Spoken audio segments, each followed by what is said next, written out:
कैसे हम माँ भगवती की साधना कर कर एक परम शक्ति माँ भगवती की पा सकते हैं, जानेंगे हम इस वीडियो के माध्यम से। जय माता दी। माँ काली साधना के 9 चरण के बारे में हम बताएंगे आपको कि कैसे माँ भगवती की परम सिद्धि शक्ति हमें प्राप्त होगी। जय माता दी। आज हम इस वीडियो के माध्यम से उन सभी साधकों और भक्तों के लिए माँ काली साधना के एक रहस्यमय मार्ग को समझने का प्रयत्न करेंगे। माँ भगवती की साधना कोई साधारण साधना नहीं है। यह साधना मनुष्य के उसके वास्तविक रूप, उसकी आत्मा और उसकी शक्ति से जोड़ता है। माँ काली स्वयं को महाकाल की अधिष्ठात्री और समस्त जगत की शक्ति है। उसकी साधना से साधक आत्मीय और सामर्थक दिव्य अनुभव प्राप्त होते हैं। हम आपको इस वीडियो के माध्यम से बताएंगे काली साधना के 9 चरण, कैसे धीरे धीरे माँ काली की परम शक्ति को प्राप्त होते हैं। सबसे पहले कोई भी साधक साधना शुरू करता है तो उसके लिए 9 चरण बताए हैं। सबसे पहला चरण है शुद्ध। शुद्ध का मतलब होता है हर प्रकार से शुद्धि, उसके देह की शुद्धि और उसके मन की शुद्धि। साधना का सबसे पहला महत्वपूर्ण चरण है ये शुद्धि। साधना का अर्थ है आत्मा और परमात्मा का मिलन। यह तभी संभव हो सकता है जब तक कोई भी साधक है अपने अंदर और भीतर से शुद्ध हो। शुद्ध कैसे हो सकता है? एक तो स्नान करके, अच्छे वस्त्र पहनकर और सात्विक भोजन और संयम का जीवन चरण का आधार। और जो ये होता है शुद्धिकरण होगा एक बाहर का, और अंदर को गया जो मन में ईर्ष्या, क्रोध भाव, लोभ, मोह ना रखता हो। ये 2 शुद्धिकरण होते हैं।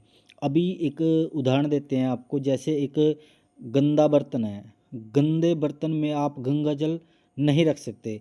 वैसे ही हमारा जो मन है ना, अशुद्ध मन में दिव्य शक्ति नहीं उतर सकती जब तक आप मान के चलो आप माँ भगवती का हजारों लाखों मंत्र का जाप कर रहे हो, तो अगर उसका मन शुद्ध नहीं है ना साधक का, जो भी माँ भगवती की सेवा कर रहा है, तो उसको साधना का फल ही नहीं मिल सकता। यही कारण है हमारे उसमें कि सबसे पहले हम अपने मन की और अपने तन की शुद्धि करें। ये हमारा सबसे पहला पड़ाव है माँ भगवती के साधना करने का। अब हम आपको दूसरा चरण बताएंगे कि जैसे कोई साधक हो गया, उसने माँ भगवती का तन से और मन से माँ भगवती की बिल्कुल सब कुछ निछावर कर दिया। अब वो माँ भगवती की कृपा पाने के लिए दूसरा पड़ाव करेगा, तो उसमें आता है संकल्प। दूसरा पड़ाव है संकल्प, जिसमें श्रद्धा और दृढ़ निश्चय होना चाहिए। अभी क्या होता है संकल्प? संकल्प क्या होता है कि आपने पूरी माँ काली के चरणों में बैठकर संकल्प करता है साधक कि वह पूरी श्रद्धा और अनुशासन से यह संकल्प बार बार याद दिलाता है उसको कि भी मैं भगवती माँ की आराधना करूँगा, और दृढ़ निश्चय से। ये नहीं है कि आपने 2 दिन माँ भगवती की साधना कर ली और आपने सोचा कि माँ भगवती प्रसन्न नहीं होती, या कुछ भी नेगेटिव थॉट आ गया अपने मन में, तो आपके अंदर संकल्प और दृढ़ निश्चय आपका जरूर होना चाहिए। ये दूसरा चरण है आपका। मान लीजिए कोई भी व्यक्ति है, अगर वह नदी पार करना चाहता है और वो नदी के अंदर चला भी गया, अगर उसने मन में तय कर लिया नहीं किया ना कि मैं नदी को पार ही नहीं कर सकता, तो वह बीच में रुक जाएगा और वो ना आगे का रहेगा ना पीछे का रहेगा। यही साधना को होता है कि जब आप साधना करते हो ना, तो आपको बीच में रुकना है, आपने संकल्प लेना है और दृढ़ निश्चय करना है, तभी आपको सच्ची श्रद्धा से माँ भगवती की ओर बढ़ना है। आपका हर कार्य सफल होता चला जाएगा। ये दूसरा पड़ाव है, दूसरा चरण है माँ भगवती का की ओर तरफ जाने का। तीसरा चरण की हम बात करते हैं। तीसरा चरण है मंत्र साधना। जो मंत्र साधना है ओम क्रीम कालिकाय नमः, ये सबसे प्रमुख मंत्र है। इसके अलावा जैसे मान के चलो ओम क्रीम क्रीम होम हुम फट स्वा जैसे अन्य बीज मंत्र, माँ भगवती के बहुत ही बीज मंत्र हैं। जप जो आप जप करते हो ना, उससे साधक के चारों ओर ऊर्जा मंडल बना रहता है कि जिससे नकारात्मक शक्तियाँ से उसकी रक्षा होती है। निरंतर जाप से एक व्यक्ति का मन ना माँ के स्वरूप में लीन हो जाता है। तीसरा चरण है माँ भगवती का मंत्र जाप, जप साधना। इसमें माँ भगवती का आप सोचो कि आपने सवा मंथ के अंदर माँ भगवती के 1.25 लाख मंत्रों का जाप करना है या कितने भी मंत्रों का जाप करना है, तो प्रतिदिन हमने 2 माला का जाप करना है। तो इससे अलग अलग आपके विचारों में भी माँ भगवती की आपके पास कृपा होगी। कई साधकों का अनुभव है कि ना 108 माला अगर हम लगातार अपने जीवन में करते हैं, लगातार हर रोज़ साधना के वक्त, तो हमारी ना समस्याएं सारी ही खत्म हो जाती है और हम ना अत्याधुनिक शक्तियों की ओर बढ़ने लगते हैं। मंत्र वह चाबी है जो माँ भगवती के हृदय के सभी द्वार खोल देती है। ये हमारा तीसरा चरण। नंबर 4 पे आता है माँ भगवती का ध्यान। माँ भगवती का ध्यान साधक को अपने मन के अंदर माँ स्वरूप में उसको धारण करना है। वह माँ को महाकाल की अधिष्ठात्री कराल रूप में करने और साथ में करुणा माता के रूप में अनुभव करता है। ध्यान से जब उसका भय मिटता है ना, आत्मविश्वास जागता है, तो साधक का मन संसार से हटकर केवल माँ के प्रति ही केंद्रित हो जाता है। जैसे एक साधक रोज माँ काली का ध्यान करता है और एक दिन अचानक उसे ध्यान में माँ का तेजस्वी रूप दिखा और वह जीवन भर उसी क्षण वहीं समाप्त हो गया। ध्यान वह द्वार है जहाँ साधक को माँ की उस उपस्थिति को अनुभव करना है। जैसे आप अपनी माँ को देखते हो ना, ऐसे माँ भगवती का ध्यान करना है। ये था हमारा नंबर 4 पे। और अगले पड़ाव की तरफ चलते हैं हम। जो चरण है हमारा 5वां, उपासना, पूजन और अर्चन।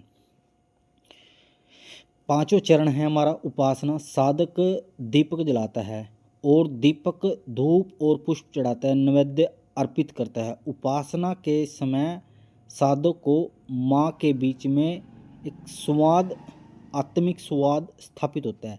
यह वही क्षण है जो साधक को लगता है कि माँ उसके सामने खड़ी है और उसकी हर भावना को सुन रही है। आपने माँ भगवती को कोई भी चीज़ चढ़ाते हो ना आप, जैसे पान मिठा कुछ भी, तो आपने महसूस करना है माँ भगवती को। उपासना केवल एक ये पूजन ही नहीं बल्कि एक भाव प्रकट है हमारा। यदि हमारा भाव शुद्ध है ना, तो एक पुष्प में भी माँ भगवती प्रसन्न हो जाती है। उपासना साधक को मैं और माँ अलग नहीं है, वो केवल अनुभव कराती है। ये हमारा 5वां पड़ाव था। अब हम चलते हैं 6ठे पड़ाव की तरफ कि एकाग्रता। हमारा जो मन है ना, हमारे मन की एकाग्रता होनी चाहिए। साधना में इस स्तर पर साधक को मन संसार से हटकर ना पूरी तरह माँ काली के चरणों में लीन हो जाना। साधक अब भूख प्यास महसूस करता है, न कि ध्यान रखता है। एकाग्रता साधना वह स्थिति है जहाँ साधक पहली बार आत्मीय आनंद का अनुभव करता है।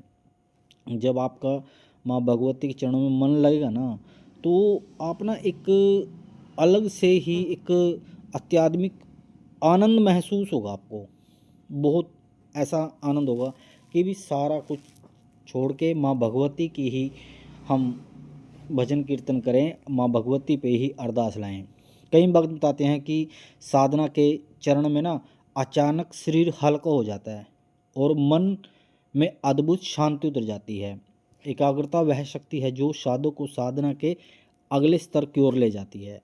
अब जैसे इसमें बताया गया है कि ग्रंथों में कि कई भक्त बताते हैं कि ना उनका जो शरीर है वो बहुत हल्का होने लगता है। जब भी आप माँ भगवती की साधना करोगे या करते हो तो आपको ना अपना शरीर ना बिल्कुल हल्का हल्का लगता है और आप ना हवा में उड़ने लगते हो। आप महसूस करना लगातार आप 11 दिन या 21 दिन कभी भी अगर आपने ये चमत्कार देखना है तो माँ भगवती का, तो आप ना साधना करके देखना। जितना भी आप समय लगाओ, मान के चलो आपने 11 माला डेली का समय लगाया, तो आपका ना मन और आपका शरीर बिल्कुल हवा की ऐसा हो जाएगा, बिल्कुल हल्का हो जाएगा। तो आपका यह वह शक्ति है जो साधक को ना साधना की ओर अगले स्तर पर ले जाती है, अगले पड़ाव की तरफ। अब हम ये था हमारा छठा पड़ाव, एकाग्रता। अब आते हैं हम 7वें चरण की तरफ, साधक की परीक्षा। साधक की परीक्षा होती है एक तो भय और मोह का त्याग। यह सबसे बड़ा कठिन चरण है माँ भगवती का। इसमें क्या होता है कि इस समय में ना साधक को अजीबो गरीब सपने दिखाई देते हैं। जब वो माँ भगवती की ओर आकर्षित होता है ना तो अजीबो गरीब सपने दिखाई देते हैं और उसको ना हर वक्त ना एक भय लगता है। भय जैसे कि मान के चलो मेरे पास अभी कोई परछाई खड़ी है, मेरे पास कोई किसी चीज़ का चलन हुआ है या सपने में डर जाना, तो ये ना मानसिक शांति को भंग कर देता है। इससे इंसान को मानसिक अशांति का भी सामना करना पड़ सकता है। यह माँ काली की परीक्षा होती है, जो साधक सच्चा हो या केवल दिखावा दिखा रहा है।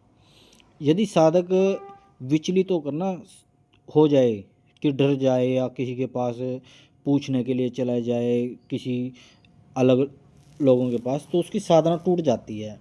लेकिन वह माँ का नाम लेकर स्थिर रहे तो वह परीक्षा को पार कर लेता है। और दूसरी बात क्या है, जो 7वां चरण है हमारा, साधक की परीक्षा और किस किस चीज़ से लेती है माँ, जैसे कि एक मोह का त्याग। मोह का त्याग एक ऐसी चीज़ है, मान के चलो जब जब आप माँ भगवती की साधना कर रहे हो, माँ भगवती की सेवा कर रहे हो, तो आपके पास अचानक किसी गलत तरीके से आपके पास कोई पैसा आ गया या कोई गलत किसी का आकर्षित हो गया, तो उस चीज़ से आपने ज़रूर बचना है। आपने इस चीज़ का जो आपने संकल्प लिया था ना, पहला पड़ाव था, उसको याद रखना है आपने। माँ भगवती की कृपा आपके पास ज़रूर होगी। जैसे एक कोई भी साधक था, वो रात में साधना करा, अचानक चारों ओर अंधेरा फैल गया और अजीबोगरीब आवाज़ें आने लगी, लेकिन साधक ने माँ का नाम लिया और मंत्र जपना जारी रखा। कुछ देर बाद सब कुछ समाप्त हो गया और उसकी साधना ही सफल हो गई। इसे इन चीज़ों का आपने ध्यान रखें। जो भय और मोह को जीत लेता है वही सच्चा साधक कहलाता है। अब आते हैं हम 8वें चरण की तरफ, साधना की सिद्धि। दिव्य संकेत के आपको दर्शन होंगे। जैसे कि ये हमारा 8वां चरण है, इसमें साधक को माँ काली के दिव्य संकेत मिलते हैं। कभी माँ भगवती के स्वप्न में दर्शन होते हैं, कभी अचानक समस्याओं का हल हो जाता है। कोई आपकी समस्या काफ़ी पुरानी है और वो उसका निपटारा हो जाता है। कभी माँ की उपस्थिति, जैसे मान के चलो आपको आभास हो जाएगा कि माँ भगवती के की यहाँ उपस्थिति हुई थी किसी कन्या के रूप में या किसी भी उसमें, आपको आभास जरूर होगा। जैसे आप स्वप्न के अंदर देखते हो ना कि भी हाँ ये मेरे दूर के रिलेटिव है, कोई भी स्वप्न में आता है, आप उसको जानते हो उस शख्स को। तो यही चीज़ है, माँ भगवती जब आपके पास आएगी ना तो आपको महसूस होगा कि ये माँ भगवती है। कई बार ये देखा जाता है कि साधक के ना चरण माँ भगवती के स्वयं स्वप्न में आकर माँ भगवती दर्शन देती है। यह वही समय है जब साधक को लगता है कि माँ उसके जीवन का संचालन कर रही है। सब कुछ माँ भगवती के पास छोड़ दो, वो आपके जीवन की हर कड़ी को लेके चलेगी। अब आते हम नौ चरण है। दूसरा 9वां चरण है कि परम शक्ति की प्राप्ति, जो माँ का आशीर्वाद होता है। ये हमारा 9वां और अंतिम चरण है, परम शक्ति की प्राप्ति।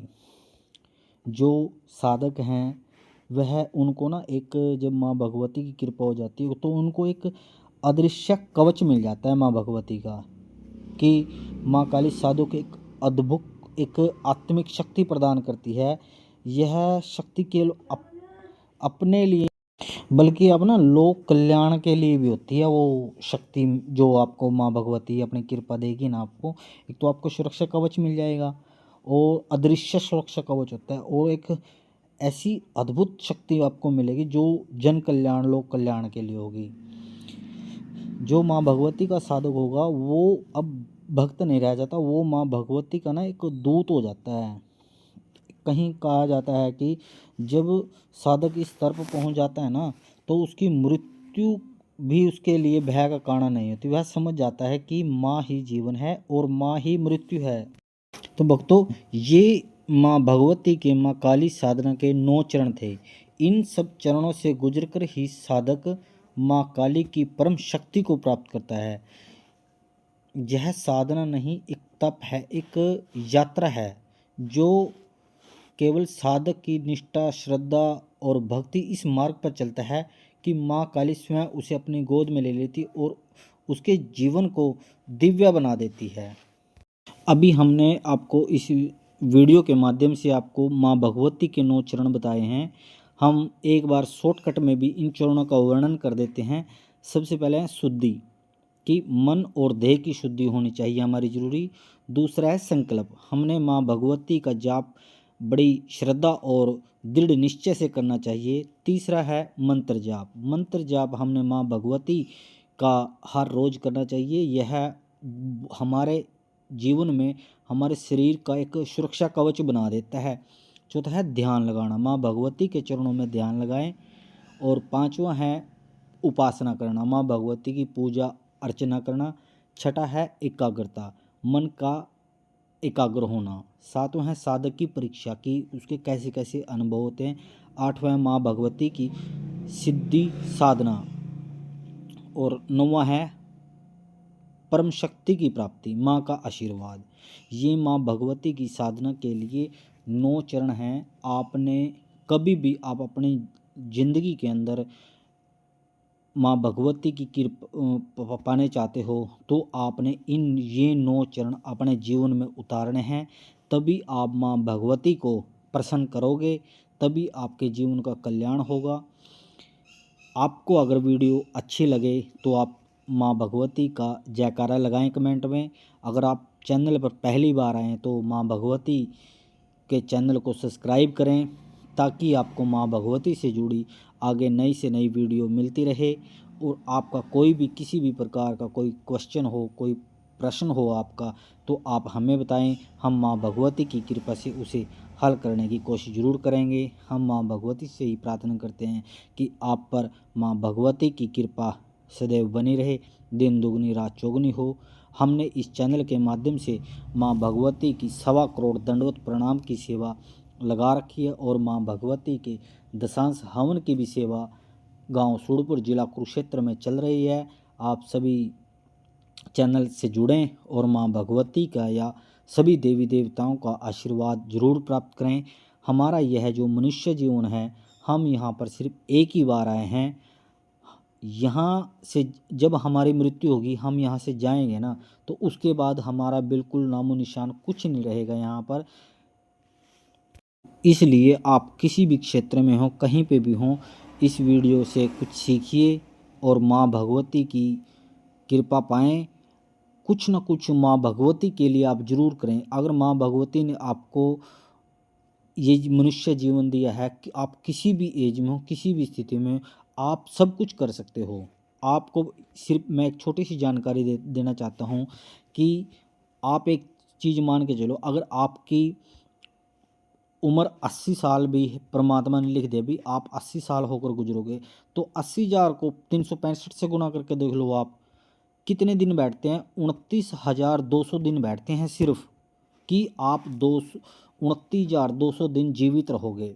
और उसमें से आज आप अपनी एज को घटा दो, मान के चलो आप अगर आज के समय में आपकी एज 30 साल भी है, तो मैं ये 10,950 दिन बैठते हैं, कि आपके पास सिर्फ नाम जाप के लिए 20,000 ही दिन बाकी हैं। अगर आपने इस जीवन में आए हो, आगे आपने माँ भगवती के चरणों में जाना है, तो आप माँ भगवती का मंत्रों का जाप जरूर करें, भगवान से जुड़ें, जिससे आपके आने वाले नए जन्म का सुधार हो सके और इस जीवन से छुटकारा पाएँ। हमको ये पता है कि आज के समय में हर इंसान किसी न किसी परेशानी से जूझ रहा है। कोई मानसिक परेशानी है, किसी को रोग है, किसी को पैसे की दिक्कत है। हर आदमी अलग अलग परिस्थिति से जूझ रहा है, मगर हमारे भारतीय में, हमारे सनातन धर्म में ऐसी ऐसी महान शक्तियाँ हैं जो आपके हर कार्य को सफल बना देगी, आपको रोग मुक्त करेगी, आपको पैसे की बौछार करेगी, सब कुछ होगा। सिर्फ एक बार आप माँ भगवती से जुड़ें, माँ भगवती का एक बार आशीर्वाद जरूर लें। एक बार आप माँ भगवती को माँ कहकर पुकारें, वो दौड़ी चली आएगी आपके पास और अपनी कृपा जरूर बरसाएगी। ये मैं नहीं कहता कि आपके पास आज आपने मंत्रों का जाप किया और आज ही कृपा होगी। कुछ समय लगता है। जैसे मान के चलो आपके घर आज कोई पुत्र प्राप्ति हुई है, और उसको ये तो नहीं है कि आप आज इसी काम पे लगा दोगे, उसका चलना फिरना होगा, उसको स्कूल जाना होगा, पढ़ना लिखना होगा, उसके बाद तो कार्य करेगा। इसीलिए मंत्र जाप आप ज़्यादा नहीं करें, थोड़ा थोड़ा करें। दान पुण्य आप अगर नहीं कर सकते, सिर्फ मैं आपको बताता हूँ एक छोटा सा उपाय बताता हूँ। सवा मुट्ठी चावल की लेकर आप कहीं भी चींटियों पे डाल दो, कहीं भी पक्षियों पे डाल दो, इससे भी आपका कल्याण होगा। इससे भी आपका घर में सुख शांति आएगी, घर में वृद्धि होगी, हर कार्य में आपको सफलता जरूर मिलेगी। छोटा छोटा कार्य करते जाओ आप अपने जीवन में, माँ भगवती कृपा जरूर करेगी आपके पास। सबसे बढ़िया माँ की सेवा, माँ की सेवा ही सबसे परम पवित्र है। आप माँ को मना के चलिए, आपके हर कार्य में उन्नति माँ देगी। जय माता दी, जय गुरु महाराज की।